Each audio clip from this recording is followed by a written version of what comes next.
اگر آپ کی بات کو مان لیا جائے سیاسی اعتبار سے پرویز رشید صاحب، تو P M L N Peoples Party مولانا کا اگر ساتھ دیتے ہوئے اسلام آباد میں پروٹیسٹ کرنے آ گئے تو سیاسی اعتبار سے بھونچال ہوگا اور اس کو سنبھالنا ممکن نہیں ہوتا، پھر تو معاملات آگے چلیں گے ہی نہیں۔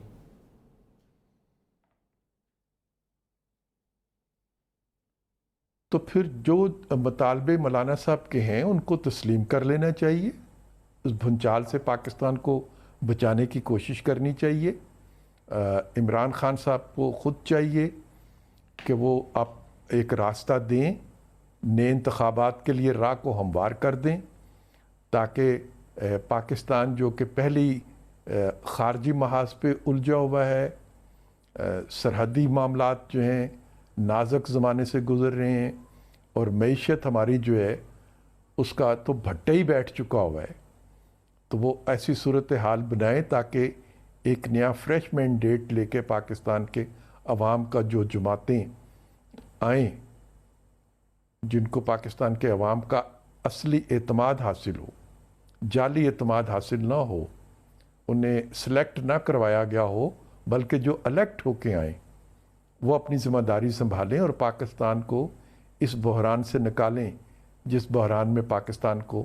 داخل کر دیا گیا ہے۔ ایک آخری سوال آپ سے پوچھ رہا ہوں، آپ کو نئے انتخابات کب نظر آتے ہیں؟ کیونکہ ایسی صورت میں کچھ بھی ہو سکتا ہے، یو آلسو نو اٹ۔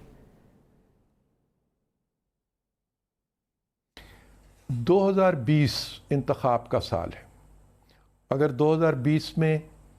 انتخاب کا سال نہیں آتا اور جبراً اس کو روکنے کی کوشش کی جاتی ہے تو پھر میں صرف دعا کروں گا کہ اللہ تعالی ہم سب کو محفوظ رکھے۔